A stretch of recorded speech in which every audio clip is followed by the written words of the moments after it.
All right, guys. Craftable weapon, or not craftable. Adept weapon this week from doing the Nezarec challenge in Master Root of Nightmares. Everyone has to activate a node at least once. Or each set of nodes at least once. So you do like, I don't know, 2 teams of 3. You do the light side. You do the refuge, and you do the other side, and 2 teams swap sides after the refuge or something. Anyway, haven't really figured that part out yet, doing that tomorrow. But what you're looking for on this, yeah, I'm not, like, this gun is kind of, okay, it's mid. It's aggressively mid. It's not bad. But I don't think it's good either, IMO. So if you're looking for a DPS role, I would go for Field Prep or Demolitionist with Frenzy.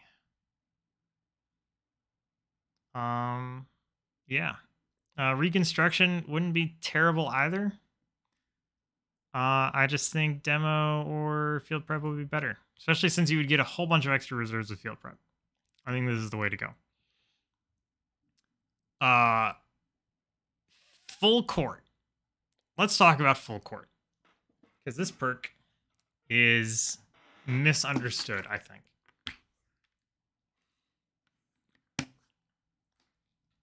There's increased detonation damage as the projectile travels further before exploding. That is the perk description. How it's actually calculated is based on time spent in the air, which means the higher your velocity, the lower your damage. This is obviously counterintuitive to spike grenades, which deal more damage based on how fast they're traveling. Also, as a general rule, you tend to look for high velocity so that it makes your grenades more likely to hit a moving target if you've aimed it correctly. So that puts this in a weird place. So if you're going to go full court, which you are more than welcome to, if you think you can make it work, go for it.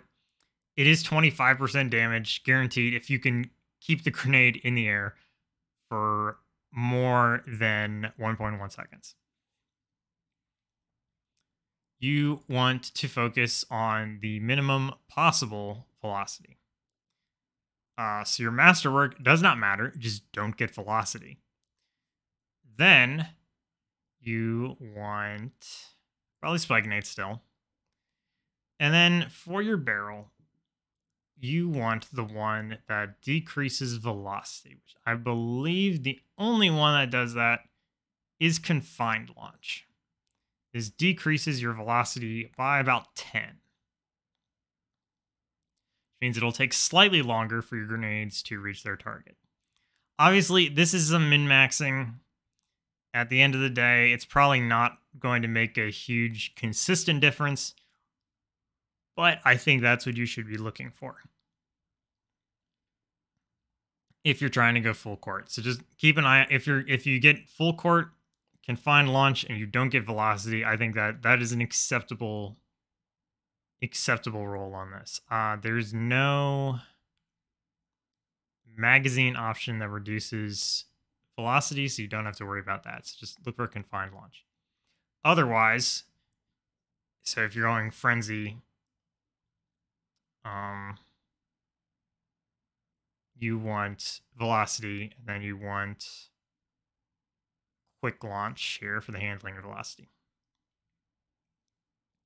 Honestly, impulse amplifier isn't terrible either by any means. I just think field prep is the best because you get more ammo reserves. If you're going to use this as a DPS weapon, why not have more ammo, right? For ad clear / PvP, there is a very, very fun role for you to look for. And that is chain reaction with hatchling. Chain reaction is an explosion on explosion on kill. Hatchling generates a threadling at the target's rotation when you rapidly defeat enemies with a non-precision weapon. So kill a group of enemies with chain reaction, and it spawns a hatchling.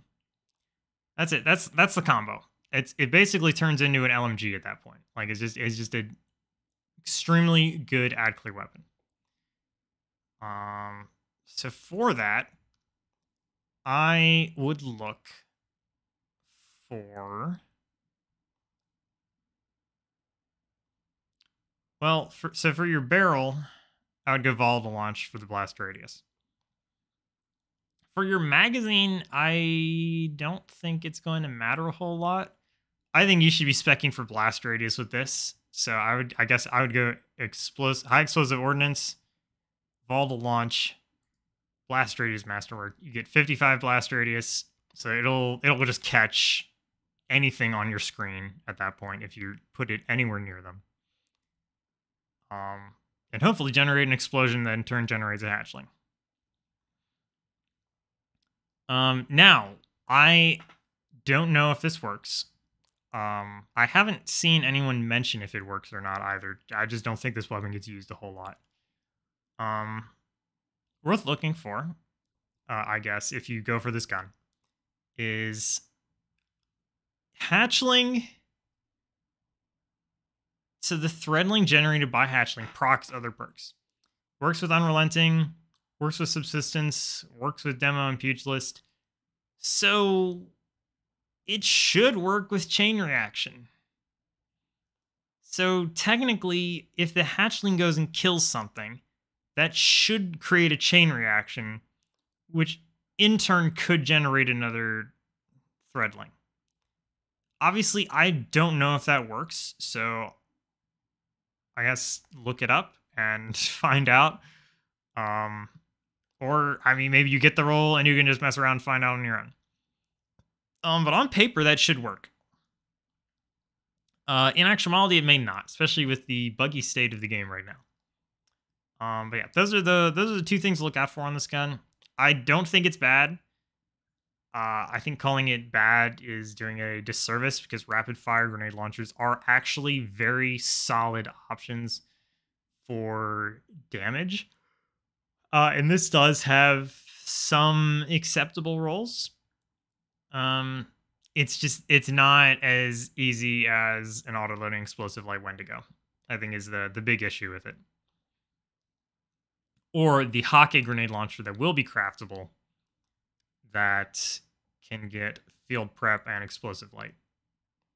So I think if you're going to get this, I think you should look for chain reaction hatchling because that is going to be more interesting than any of the damage options. And then once you can craft the Marcelon C, I would craft that with field prep, elemental light, and mag size. And roll with that. So anyway, that's going to be it for this video. I may update this or add a comment later once I have more rolls on this gun. I've only ever gotten like 2 or 3. I think I'm at 1 out of 5 on crafting the pattern. It's not gone well. So once I actually have information, I'll throw a comment on the video about the threadlings and chain reaction, and then also like some full court, just kind of damage impressions. So I'll see you in the next video.